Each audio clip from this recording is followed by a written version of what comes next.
Boa tarde a todos e todas.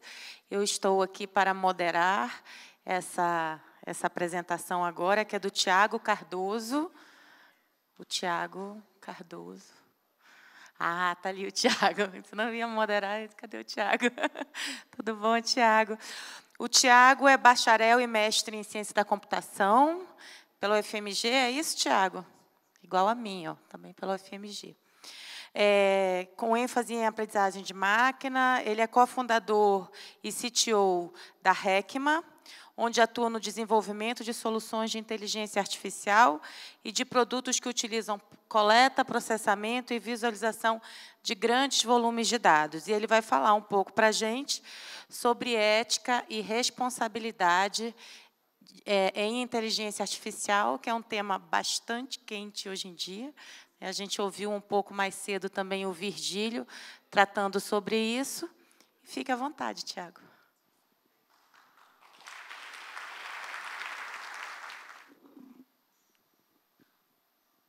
Bom, primeiramente, muito obrigado pela oportunidade de participar do evento. E é um evento que é muito diverso, né? Tem gente aqui que é de programação, é desenvolvedor, tem advogados, tem pessoas de outras áreas. E, para quem nunca teve o prazer de programar antes, o computador ele segue as coisas de uma forma muito dura, assim. É como se eu estivesse escrevendo uma receita de bolo ou fazendo um script para ele seguir. E ele vai executar aquele script sem distanciar dele em nenhum momento. Ele não vai fazer nada diferente, nada que não está ali, né? E isso é engraçado porque, mesmo quando a gente vê um software que dá erro e fala assim, pô, deu um bug aqui, não está funcionando direito. Até o não funcionar direito, muitas vezes ele já estava naquele script, ele já tinha sido preparado para isso. E o computador ele não diferencia, né? Ele vai executar aquele bug, ele vai executar aquele problema de forma diligente, ele vai fazer o que ele tem que fazer. E essa é uma característica que, a princípio, parece uma coisa muito ruim, né? Que coisa inflexível, o computador não consegue fazer coisas diferentes do que ele foi programado, do que está ali naquele roteiro, mas essa característica acaba sendo muito interessante para outras coisas. Por exemplo, tomar decisão. O computador ele é muito bom para tomar decisão justamente por isso. Se eu programo ele para poder dar um empréstimo, por exemplo, eu posso falar assim, olha, eu quero que você considere só o histórico financeiro e só o valor do empréstimo. E, a partir disso, a gente vai tomar uma decisão. Então, se a pessoa tem um bom histórico financeiro, se o valor está dentro do que ela pode pagar, eu vou conceder um empréstimo. Que é muito diferente de um humano tomando uma decisão, né? Ele vai pensar, pô, está na hora de ir para casa, eu estou com uma preguiça, estou doido para ir embora, vou resolver mais rápido aqui se eu não der um empréstimo. Ou estou com fome, hoje eu estou de mau humor, ou não fui com a cara dessa pessoa. Então, várias coisas começam a entrar no meio de uma tomada de decisão. Então, essa dureza do computador, ela é muito positiva, de certo modo, que eu consigo tomar uma decisão que não tem viés. Eu consigo tomar uma decisão que não vai olhar para outras características a não ser o que realmente interessa. Inclusive, fizeram um estudo e mostraram que juízes tendiam a ser eles tendiam a dar mais condicionais depois que eles tinham tido uma pausa para almoço ou uma pausa para descanso. Ou seja, conforme eles iam ficando mais cansados, eles iam ficando mais maus e tinha uma diferença. Então, valia a pena para uma pessoa chegar logo depois do almoço ou logo de manhã, quando ela tinha uma chance melhor de conseguir a condicional dela.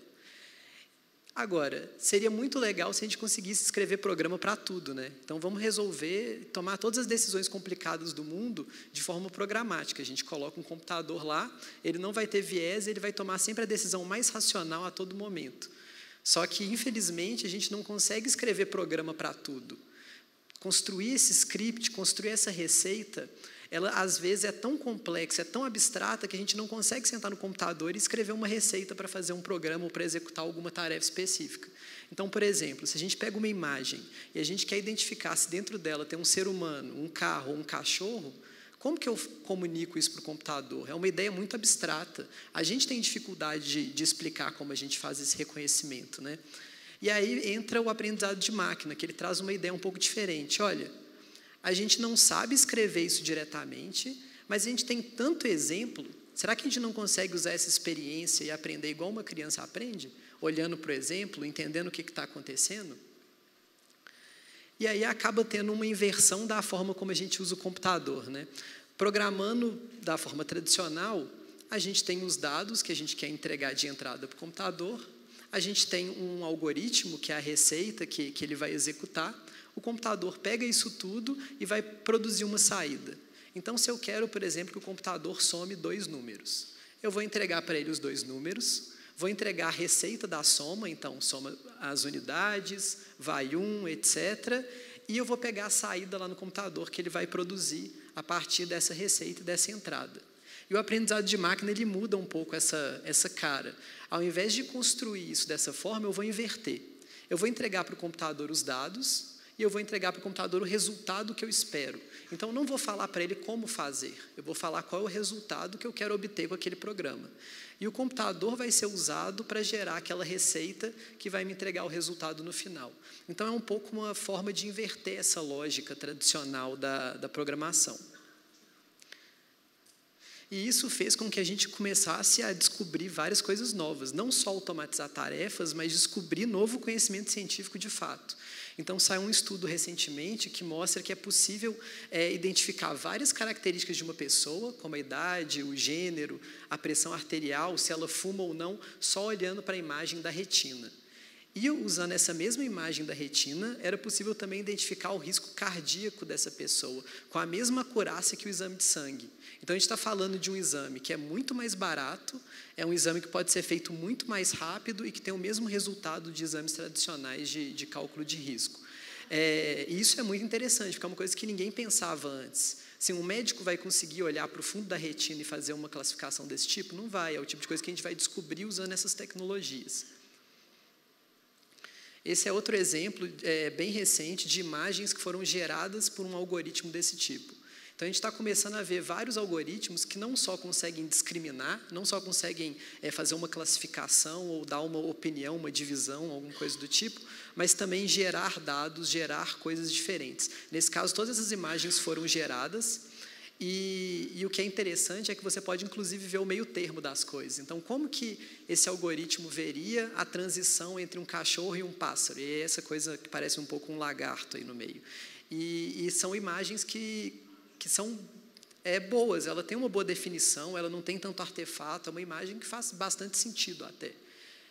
Outra aplicação interessante são 2 robôs, que é o Adão e Eva, que eles fazem pesquisa de forma autônoma.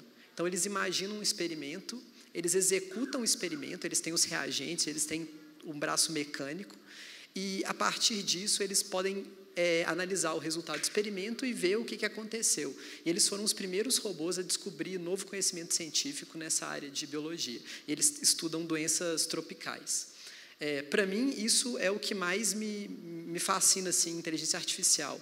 Não é nem a parte de automatização, de tornar as tarefas automáticas, mas o fato da gente descobrir coisas que a gente nem imaginava, descobrir novas formas de trabalhar que a gente nem sonhava antes, né? E a gente mostra esse tanto de aplicação legal assim, e a primeira coisa que vem na cabeça de todo mundo é o exterminador, né? Então, nossa, agora a gente está perdido. A humanidade vai acabar, está acontecendo. E as pessoas até parece que gostam de uma distopia, né? Esse pesquisador, ele fez um exterminador e colocou ele para funcionar dentro do GTA V, que é um jogo. Então, o robô está andando, escolhendo as pessoas para matar e atirando nelas, né? E isso era uma pergunta que era muito frequente, assim, tipo, ainda é muito frequente. Você trabalha com IA. Você não acha que você está ajudando a construir o fim dos tempos, né? Você não está construindo uma tecnologia que vai acabar com tudo, com o mundo? E assim, apesar de eu entender por que os robôs gostariam de acabar com a humanidade, e fazer bastante sentido para um robô fazer isso, eu acho que tem outras coisas que a gente tem que preocupar antes, né? Eu acho que isso não é o primeiro problema. Então, ainda vai faltar um pouco para a gente chegar nesses robôs que saem andando e atirando nas pessoas, fazendo tudo. Ainda vai faltar. Mas eu acho que tem outras preocupações que a gente tem que ter antes e que são muito mais urgentes para trabalhar com essa tecnologia.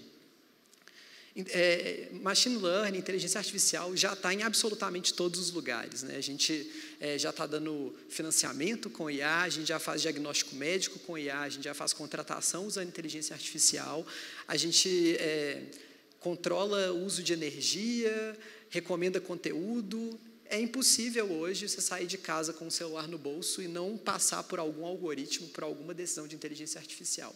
Então, a gente tem que entender como que esses algoritmos estão funcionando na realidade e o que eles estão fazendo, né? Como que eles estão atuando.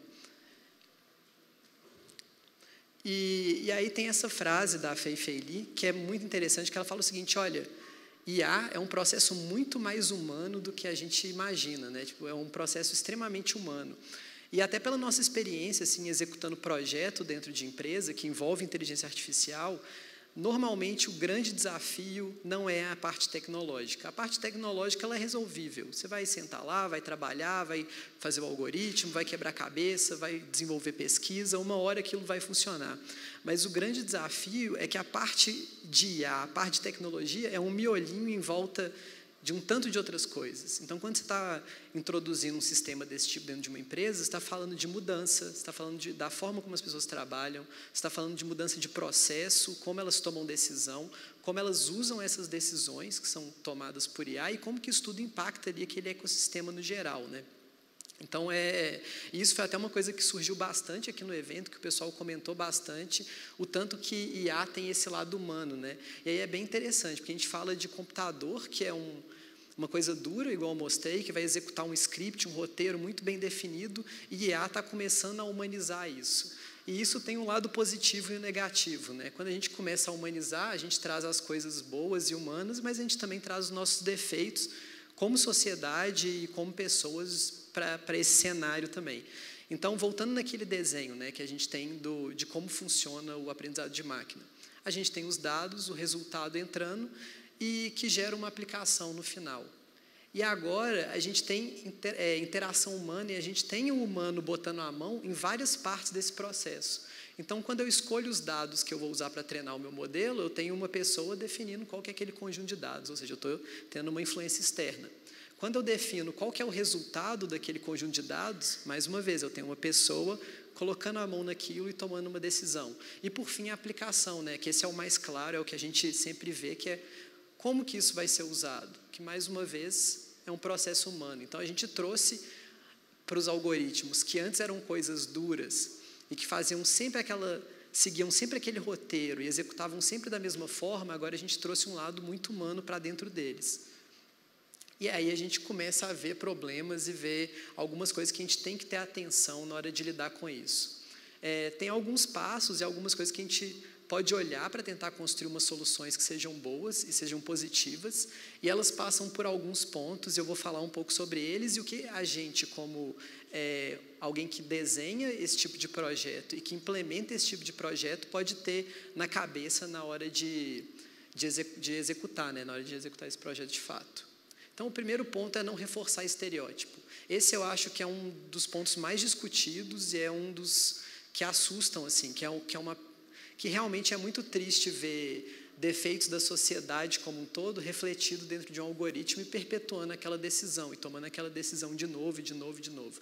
Então, por exemplo, o Google Translate. Essa aqui é uma coisa até mais sutil, assim. A gente tem a língua turca, que ela não tem gênero, então se eu passo alguma coisa para turco, depois volto para inglês, ele perdeu aquela informação do gênero que tinha.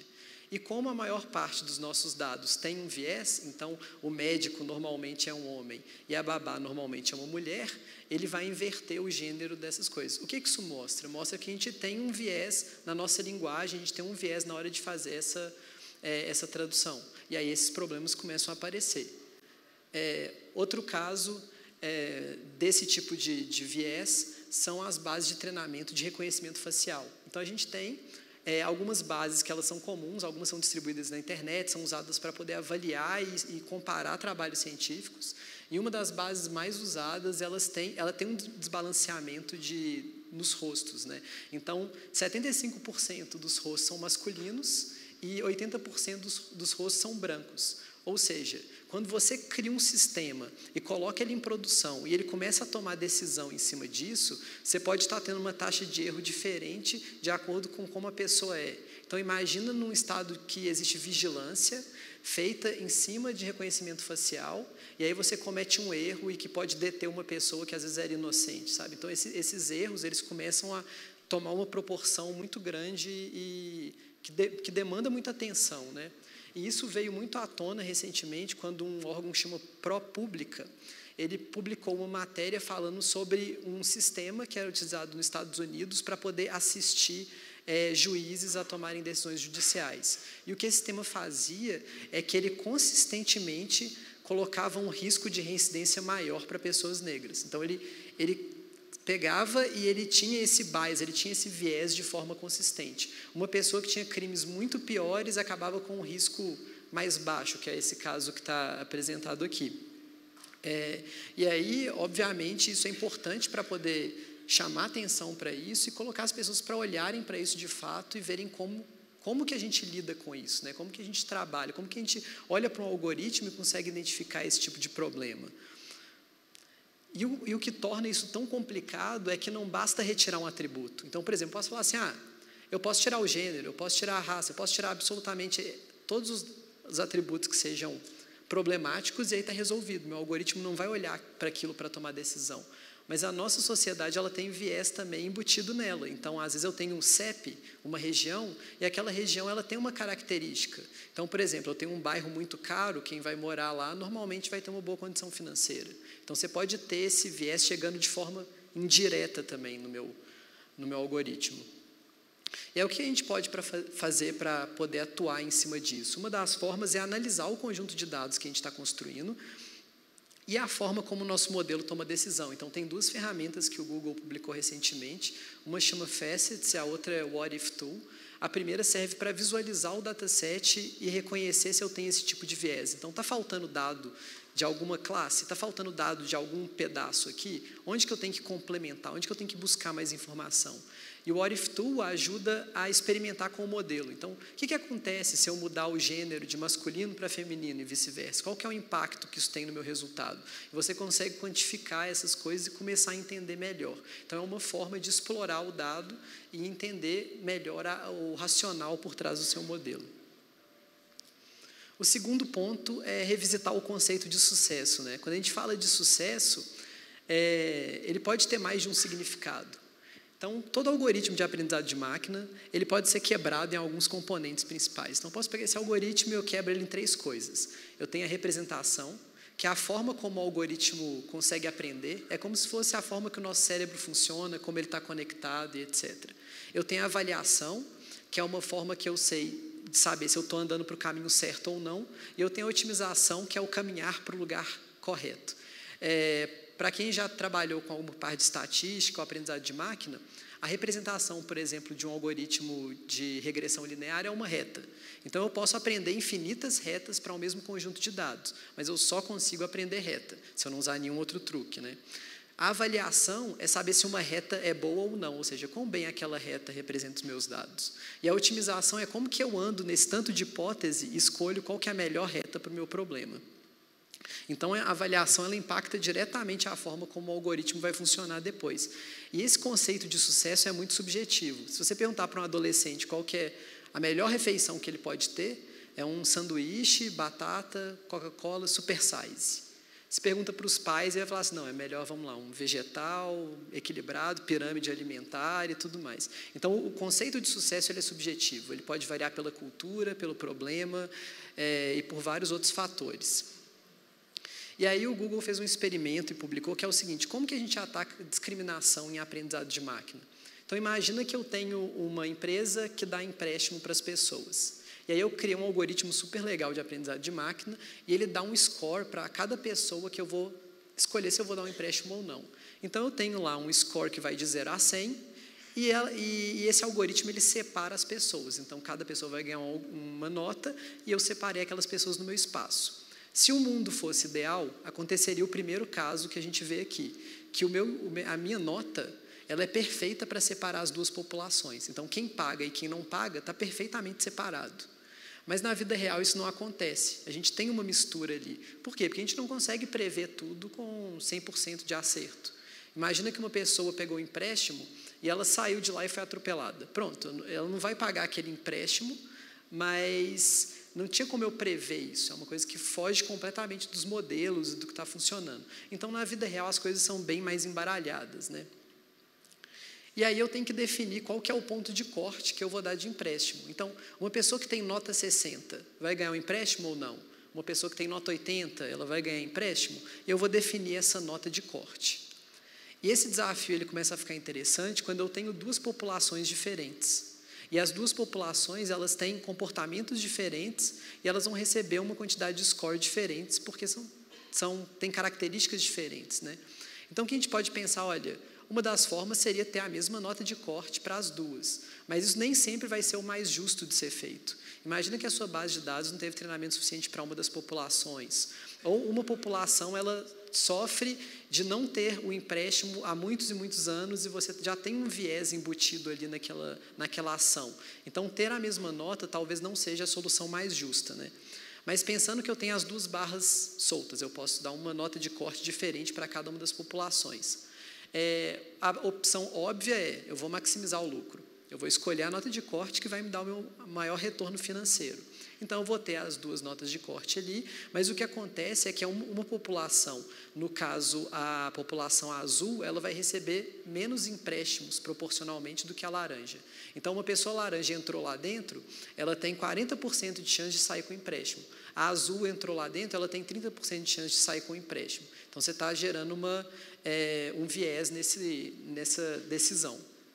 Outra opção seria fixar as duas barras com o mesmo limiar. Mais uma vez, a gente vai gerar uma desigualdade, que você não vai ter as duas populações. Mas existem outras formas de fazer. Então, por exemplo, eu posso querer dar a mesma quantidade de empréstimo para os dois grupos. Se um laranja ou um azul entrarem, eles têm a mesma probabilidade de ganhar um empréstimo. Ou então, eu posso tentar igualar o tanto das pessoas que me pagam. Então, eu quero que a população azul e a laranja ganhem empréstimos, de modo que X% dos dois grupos vão me retornar esse valor de empréstimo. E o que é importante ver aqui é que quando a gente faz isso, a gente está sacrificando um pouco da utilidade, a gente está perdendo um pouco de lucro. E isso faz sentido, é óbvio que a gente vai perder um pouco de lucro, a gente está tomando uma decisão que não é financeiramente ótima, né? Mas o que acontece é que você está ajudando a quebrar esse viés e ajudando a alimentar o seu modelo e o seu algoritmo com mais informação útil das duas populações. Então, você acaba gerando um equilíbrio. O terceiro ponto, que até comentaram aqui hoje, foi a questão da privacidade. Então, como que a gente protege a privacidade? Isso é um paradoxo, né? Porque para o algoritmo, o bom é ter muito dado. Eu quero ter o máximo de dado possível, de tudo, eu vou coletar tudo. Por outro lado, a gente também quer proteger a privacidade. A gente não quer que o dado seja utilizado de qualquer forma. E a gente deixa muito rastro na internet o tempo inteiro. Então, só de entrar na internet, você já deixou o seu IP no site que você visitou. Depois, você ainda tem a mídia social, que você tem uma persona digital, né, que é aquela pessoa que você quer expor para o mundo. E isso ainda deixa pegadas digitais. Então, eu estou navegando em site, eu fiz compra em um site, depois eu entrei em outro. Esse perfil ele vai sendo construído. E quando eu junto isso tudo, eu tenho uma visão muito poderosa das pessoas. Eu sei exatamente quem cada um é, né? Eu sei tanto a sua identidade, quanto o que você quer mostrar para fora, quanto o seu hábito, né? O seu eu interior. E as pessoas, essa é uma pesquisa do Fórum Econômico Mundial, elas estão dispostas a compartilharem os dados dela. Então, quase 50% das pessoas estão dispostas a compartilhar os dados, mas, ao mesmo tempo, elas não entendem qual que é o impacto disso, né? O que acontece quando eu compartilho esses meus dados? E aí, se você pergunta sobre a forma como esse dado está sendo utilizado, talvez elas pensariam duas vezes. Então, por exemplo, você quer que a sua seguradora possa aumentar o custo do seu seguro baseado no seu perfil, nos seus dados? Talvez as pessoas não achassem interessante. Mas, ao mesmo tempo, ela quer ter todos os benefícios. Eu quero usar o Google para me ajudar a achar meu carro, eu quero ter navegação, eu quero saber como que está o trânsito, eu quero saber que horas que eu chego, e para isso eu tenho que abrir mão também de um pouco dos dados, tenho que entregar localização e etc. E aí, para tentar balancear essas duas coisas, surgem as leis e a legislação para poder equilibrar essa balança, né? Então, a gente teve a GDPR na Europa, e, recentemente, o Brasil também está aprovando uma lei muito parecida, que tem coisas boas, tem coisas que poderiam melhorar, poderiam ser melhores, mas a ideia geral sem entrar em detalhe, é consentimento. Então, é que as pessoas possam escolher o que elas querem compartilhar, para quem elas vão compartilhar e com qual benefício que ela vai ter em troca. E esse, para mim, é o melhor exemplo de GDPR e como ficar dentro da lei, né? O Tumblr falou assim, ok, GDPR agora está valendo, mandou e-mail para todo mundo e falou assim, gente, tem que agora todo mundo ficar com GDPR, eu quero saber se vocês aceitam receber e-mail e etc, blá, blá, blá. E a gente criou uma aba onde você pode dar consentimento ou tirar consentimento para qualquer site dos nossos parceiros. E aí eles colocaram 350 checkbox para cada um dos parceiros e empresas de mídia e de ad targeting, só que eles não colocaram uma forma de desabilitar todos de uma vez só. Então, se você quisesse desabilitar para todo mundo, você teria que clicar 350 vezes em todas as caixinhas até conseguir liberar tudo. E tem várias formas de lidar com isso, porque a gente olha e parece que é um problema sem solução, né? Tipo, como que a gente vai fazer, então? Eu quero ter privacidade, mas eu não quero abrir mão de ter o benefício. E aí tem algumas formas que já são utilizadas e que ajudam um pouco a resolver esse problema. Uma delas é o aprendizado federado. Então, imagina que eu estou usando meu celular e eu estou escrevendo para as pessoas. E o autocorretor está aprendendo comigo o tempo inteiro. Ele está aprendendo o que eu escrevo, quais as coisas mais comuns. Então, quando você manda aquela mensagem com uma bobagem no meio, fala assim, opa, desculpa, foi o corretor, pode ser que ele esteja te entregando um pouco e falando um pouco do que você costuma conversar. E a ideia é, esse dado é tão sensível que eu não quero distribuir esse dado para qualquer um, é o dado que eu estou digitando. Como que eu vou entregar esse dado que eu estou digitando para uma empresa, né? Então, o que o aprendizado federado faz é o seguinte, eu vou aprender o que eu conseguir aprender dentro do seu celular. E aí eu vou distribuir o que é relevante para a empresa e ela vai conseguir atualizar um modelo global que envolve todo mundo. Então, eu tenho um pouco um trade-off aí, né? Eu consigo treinar um pedaço no meu celular, então meus dados nunca saem de lá, e eu consigo também enviar as minhas atualizações para um modelo maior que todo mundo vai se beneficiar. Outra tecnologia que tem sido bastante discutida, que ainda não é tão prática, ainda não é tão utilizada, mas que é uma opção e que tem muita pesquisa envolvida, é a criptografia homomórfica. E essa é uma ideia bem legal, é pegar o dado e eu não preciso de saber o que tem dentro desse dado, eu posso cifrar ele, então ele parece só um tanto de lixo, e eu envio para alguém que vai treinar um modelo de inteligência artificial. E esse modelo ele é treinado em cima do dado cifrado. Então, quem treinou o meu modelo nunca teve acesso ao dado real, ele não conseguiu ler qual era o dado real.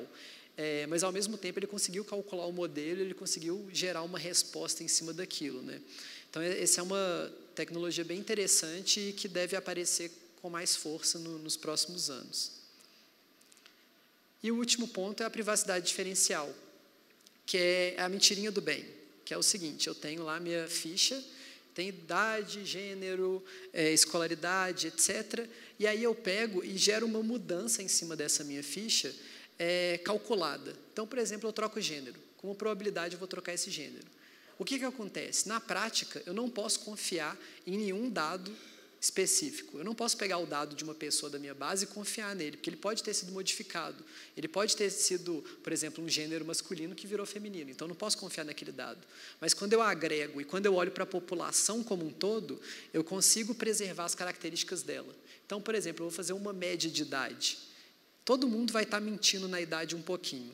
Mas essas mentiras vão se equilibrando e, no final, quando eu tiro uma média, eu chego na mesma idade que eu chegaria anteriormente com com um erro calculável. Então, eu consigo saber qual que é a distância que eu estou. E isso, na prática, funcionaria assim. Vamos supor que eu tenho um formulário e ele tem uma pergunta super sensível, né? Você já cometeu um crime? E aí eu faço o seguinte, você não vai responder isso com a verdade assim de cara. Você não vai responder o formulário dessa forma. Você vai pegar uma moeda e vai jogar ela para cima. Se for coroa, pode marcar a verdade. Se for cara, você vai jogar outra moeda. Se cair cara, responde sim. Se cair coroa, responde não. E aí você tem a privacidade diferencial. Por quê? Eu nunca sei se a informação de uma pessoa é verdadeira ou não. Mas quando eu olho para o conjunto, quando eu olho para a população toda, eu consigo calcular qual é esse erro e chegar no mesmo resultado. tem uma iniciativa que chama openmind.org, que ela usa várias dessas tecnologias que eu falei para poder construir um sistema de IA em que a pessoa tivesse propriedade do dado dela, em que ela pudesse receber pelo dado dela e que ela tivesse um pouco mais de controle sobre a forma como os modelos são treinados e são gerados. E aí tem várias ferramentas, inclusive usa blockchain para fazer alguma dessas coisas, é uma coisa bem interessante, vale a pena dar uma olhada. Por fim, é importante também construir e testar soluções de forma cautelosa, né? Então, não adianta nada eu fazer um modelo, eu avaliar o bias, eu fazer todos esses passos e chegar no final, fazer um deploy de uma solução que não funciona direito por outros motivos, né? E isso traz até risco de segurança. Então, a gente teve uma palestra ontem falando sobre ataques adversariais, e aqui nesse caso a gente tem uma IA que ela reconhece placas de trânsito, então pensando em um carro autônomo. E aí você prega um adesivinho na placa de pare e ela passou a ser reconhecida como uma placa de velocidade. Então, ao invés do carro parar, ele vai simplesmente passar porque ele interpretou aquela placa de forma incorreta. E essa modificação ela pode ser feita de várias formas, né? Uma delas é gerando um ruído que é pequenininho, é imperceptível para o olho humano, então a gente não consegue ver que as imagens são diferentes, mas ele muda completamente a forma como uma rede neural interpreta aquelas imagens. Então, aqui no caso, usando uma técnica avançada, essas imagens seriam interpretadas como avestruz, independente do que tem ali. Então, você gerou uma perturbação mínima dentro da imagem, mas que foi suficiente para mudar completamente a percepção daquela rede neural. E existem ataques desse tipo que funcionam em outros cenários. Então, o do gatinho, ele funciona, inclusive, impresso. Então, eu tenho uma imagem, eu imprimi ela e ela é reconhecida de forma incorreta depois de impressa. Então, se eu tirar uma foto dessa imagem, ela vai ser reconhecida de forma incorreta. E o outro exemplo é um exemplo adversarial que engana tanto rede neural quanto seres humanos. Então, fica aquela coisa meio gato-cachorro e é difícil um pouco de entender o que está acontecendo. E o último teste de rede neural e humanos é o Chihuahua versus Muffin, que é outro exemplo adversarial também complicado. Então, conseguir distinguir os dois é igualmente complexo. Então, a gente tem exemplo adversarial que funciona só no meio digital, exemplo adversarial que funciona na vida real e que engana pessoas e que enganam pessoas e algoritmos. Uma aplicação interessante disso, né, então, para não falar só que é aplicação ruim, existe uma camuflagem para detecção facial que é baseada em cima desse conceito. Então, qual que é a ideia? Usando esses cabelos, essas maquiagens modernas, você consegue impedir com que um algoritmo um dos mais utilizados de reconhecimento facial funcione em você. Então, esse algoritmo que chama Viola Jones, ele usa uma máscara que vai passando em cima da imagem para poder identificar alguns pontos. Então, a intuição é mais ou menos essa desse homem que está aqui do lado. Eu tenho essas máscaras que elas identificam variações de intensidade, então, luz clara, luz escura, como se fosse um xadrez, e quando você passa essa máscara em cima de uma imagem de rosto, ela identifica algumas características importantes do rosto. Quando você pinta dessa forma a cara, e quando você coloca o cabelo dessa forma, ele confunde essas máscaras, então o seu rosto não é identificado. Para entender melhor como que isso funciona, e aí esses exemplos adversariais, ele torna isso ainda mais importante, é como que a gente interpreta os resultados, né? Como que a gente pega um modelo e fala assim, o que ele está fazendo? Para alguns modelos, fazer isso é trivial. Então, por exemplo, uma árvore de decisão é muito fácil. Esse daqui é um dataset que ele é muito utilizado assim, para quem está começando em inteligência artificial, que ele tenta predizer se uma pessoa vai morrer ou não no Titanic. Então, eu pego ali, numa árvore de decisão, é do sexo masculino, se não for, então a chance de ter sobrevivido é muito alto. Se for do sexo masculino, olha a idade. Se for maior de 9 anos e meio, então ele vai continuando naquela linha ali. Se não for, a chance de ter morrido é muito alta e assim por diante. Então, uma pessoa que olhar para isso, ela consegue ver como que o algoritmo está funcionando, ela entende o que está acontecendo ali e ela consegue saber exatamente por que uma classificação foi feita. Quando a gente fala em rede neural, fica um pouco mais complicado, porque aí agora eu tenho um modelo super complexo, aprendendo um tanto de coisa com várias camadas, cada camada aprendendo uma coisa diferente, e aí isso começa a ficar mais difícil. E como que a gente entende o que ela está fazendo? Por que ela está tomando determinada decisão? E aí surgiram várias pesquisas para poder ajudar a entender isso, né?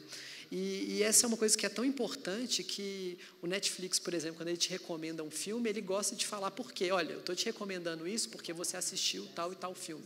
Então, você já tem uma confiança maior naquilo, você consegue confiar que você vai gostar daquela recomendação.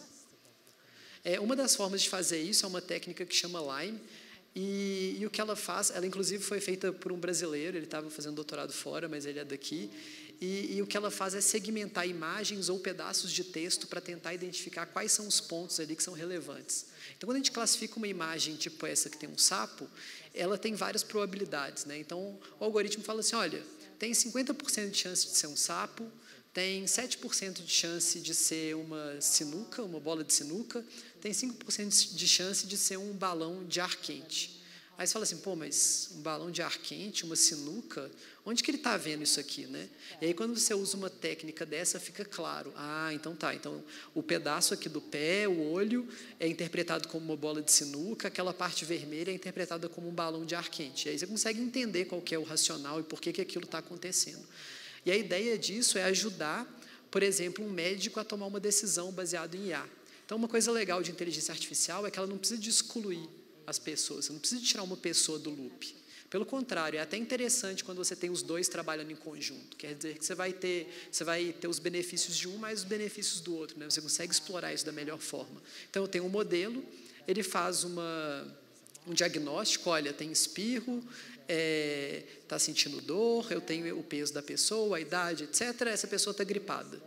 Aí eu gero uma explicação para isso, olha, o modelo acha que ela está gripada por essas e essas e essas características. E aí um humano pode olhar para aquilo e falar, não, de fato, faz sentido, é isso mesmo, essa pessoa está gripada e ela foi diagnosticada. Agora, não adianta nada ter todos esses cuidados se a gente não pensar em boas aplicações, né? E aqui, até quando a gente fala em legislação e olhar para essas coisas, dá até uma certa preocupação, que é o seguinte, a gente não pode limitar muito a construção da técnica e da tecnologia. A gente tem que olhar para a aplicação, porque o que interessa e o que pode ser arriscado é a própria aplicação, né? Então, a mesma tecnologia que faz uma aplicação super duvidosa de reconhecer a orientação sexual pelo rosto, olhando a imagem, é a mesma tecnologia que vai aumentar a acessibilidade e vai descrever imagens. É a mesma tecnologia que vai possibilitar a gente a ter carro autônomo e reduzir os acidentes que a gente tem nas ruas. É a mesma tecnologia que olha para a plantação e consegue reduzir, por exemplo, o uso de agrotóxico, porque você vai fazer um uso preciso só onde precisa. E é a mesma tecnologia que faz novas formas de diagnóstico. Então, é importante que a gente pense nisso, né, porque, apesar de a gente ter esses exemplos que são ruins, a gente tem a mesma tecnologia como base. Então, o avanço da tecnologia, ela vai beneficiar todos esses outros lados também. E, assim, eu sou muito otimista com isso, né? Eu acredito muito nisso, eu acredito muito que IA vai trazer muito benefício. Assim, tem gente que acredita, inclusive, que essa é a quarta revolução industrial. E eu acredito realmente que tem impacto suficiente para ser uma quarta revolução industrial, né? Sendo a primeira a revolução industrial, a segunda a eletricidade e a terceira a internet. Então, a quarta a gente está falando de tecnologia como blockchain, tecnologia como realidade virtual, realidade aumentada, inteligência artificial e outras coisas. E o potencial de impacto positivo é gigantesco. Assim, tem muita coisa para fazer. A gente vai conseguir reduzir custo de produção de alimento, vai reduzir custo de diagnóstico. Então, a gente viu o caso da retinografia sendo usada para fazer um diagnóstico mais rápido, mais barato. Então, a gente vai conseguir fazer muita coisa boa, sabe? Vai ter um impacto muito positivo. Mas, para fazer isso, a gente tem que dar um passo de cada vez da melhor forma possível. Então, para resumir tudo isso que a gente viu aqui, né? A gente, como seres humanos, a gente tem muito viés para tomar decisão. Então, se a gente fala que às vezes tem um viés na máquina, a gente tem que olhar para o ser humano também, que é bem pior. Então, assim, o cenário é bem complicado. Se você entrar no Wikipedia e procurar a lista de viés que o ser humano tem na hora de tomar decisão, tem uma lista com algumas centenas de tipos diferentes de viés. Então, por exemplo, você tende a superestimar a probabilidade de coisas que você viu recentemente. Então, se lá fora, vindo para cá, você viu um carro vermelho na rua, e eu te perguntar qual a probabilidade de um carro ser vermelho, você vai dar uma probabilidade altíssima para isso, porque você acabou de ver um carro, né? E aí tem um livro que fala só sobre isso, que é o Thinking Fast and Slow, que é bem interessante, mas ele mostra o tanto que a gente é falho para tomar decisão, o tanto que a gente pode falhar nesse ponto. E a forma que a gente tem de fazer isso, que seria sem viés, que seria super eficiente, seria usando um computador. Por quê? Porque ele segue um algoritmo, um script, um roteiro. E isso já foi até estudado e mostrou que o bias era realmente menor para calcular risco, para contratação, para seleção de candidato e até inspeção de segurança, né? Quando você vai no aeroporto, você aperta o botãozinho lá que vai acender a luz verde ou vermelha, porque aquele botãozinho ele vai acender com X% de probabilidade, independente de como você é. Então, por mais inocente que você pareça, você pode apertar e pode cair numa revista aleatória. É por isso que o computador faz aquilo. E quando a gente trouxe Machine Learning, a gente conseguiu descobrir várias novas coisas, conseguiu gerar várias novas automações diferentes e de coisas muito mais complexas. Mas, por outro lado, a gente trouxe o dedinho humano em várias partes desse processo, né? É um processo completamente humano, então a gente acabou trazendo um pouco das nossas imperfeições aí também. Então, é importante que a gente olhe para essas técnicas e, na hora que a gente vá construir esses sistemas, a gente tenha isso na cabeça.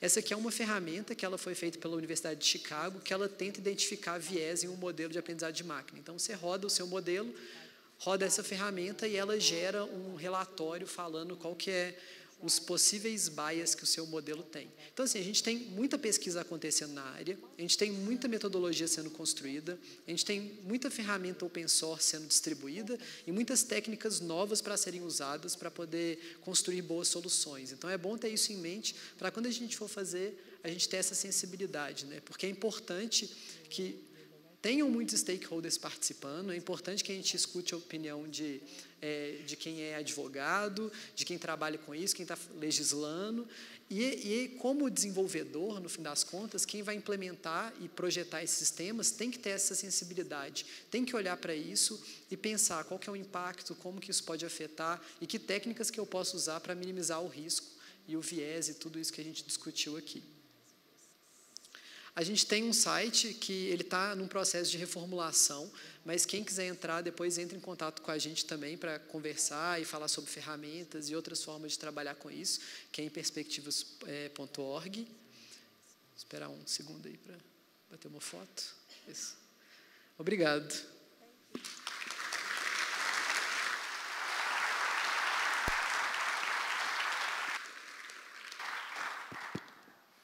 Muito obrigada, Tiago, pela excelente apresentação. Obrigada pela tua presença também, que eu não agradeci no início.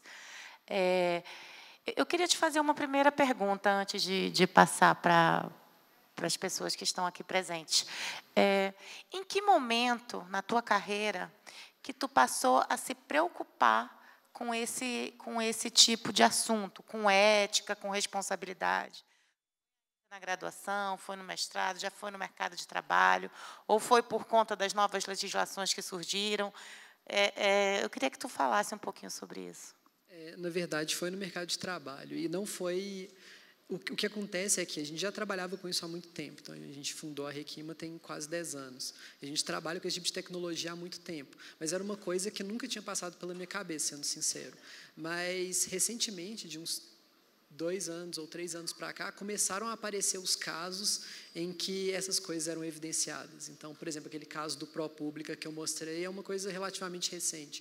Então, essas coisas chamaram a atenção. Falou assim, olha, eu estou trabalhando com isso, né? Eu tenho uma certa responsabilidade aí de olhar para esses dados, olhar para essa informação e entender o que está sendo feito de fato.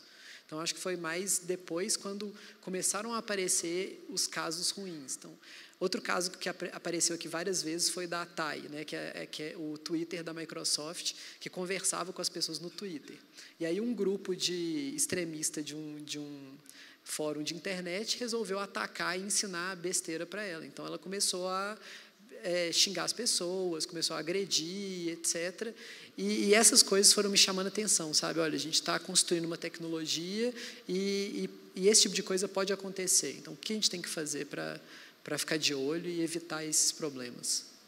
Legal, obrigada. O professor Virgílio, mais cedo, não sei se você chegou a assistir a palestra dele, ele falou muito da necessidade de ter esse tipo de ensino na graduação, de quem trabalha com computação, de quem trabalha com programação, porque o normal, ainda hoje, é não se preocupar com isso, né? Então, é interessante que tu traga essa experiência.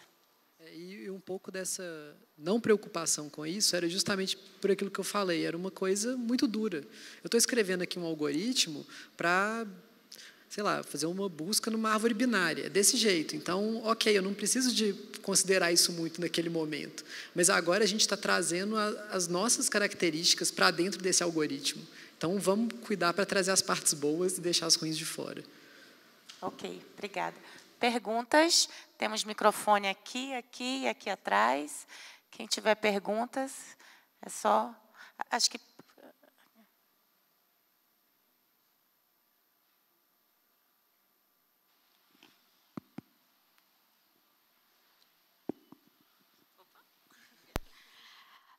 Tiago, prazer, Ivanildo. Parabéns pela explanação. A minha questão não é generalizada. Sabemos que ética e responsabilidade é algo subjetivo. Por exemplo, respeito. Ou você tem, ou você não tem. Então, a minha questão para ti é, você acredita que com essa questão subjetiva na área de inteligência artificial, pode haver um equilíbrio entre algo positivo e negativo, ou ele pode pender para um lado ou para o outro, sabendo que, se é positivo e me agrada, é maravilhoso, é um excelente projeto. Caso contrário, todos vão colocar um defeito, né? Então, eu gostaria de saber a sua opinião em relação a isso. Eu acho que esse é um problema muito, muito difícil. Assim, não tem ninguém que vai ser o juiz para decidir se uma solução é boa ou não, porque isso depende da cultura, depende do país que você está, depende das situações. Eu acho que é muito mais uma questão de sensibilizar para todo mundo participar do debate. Então, assim, o legal é que as pessoas discutam e conversem sobre isso e cheguem a conclusões em conjunto para poder evitar pender para um lado ou para o outro. Então, assim, essa é a minha visão, que é muito difícil ter alguém que vai ser o juiz sobre isso, vai falar sobre isso, a gente tem que construir isso em conjunto. Eu acho que é um trabalho de formiga, assim, de conversando, conscientizando e trabalhando em cima disso, justamente para que a gente não desnivele essa balança, né? Não vá muito para um lado. Então, assim, eu acho que é um problema muito difícil, eu não acho que tem uma solução fácil, mas eu acho que a forma que a gente tem de lidar com isso é falando, conversando, conscientizando e ouvindo as opiniões diversas, né? Porque isso vai ser importante. Mais perguntas? Nenhuma pergunta? Bem, então, Tiago, muito obrigada mais uma vez pela sua presença aqui. Obrigado. Obrigada a todos.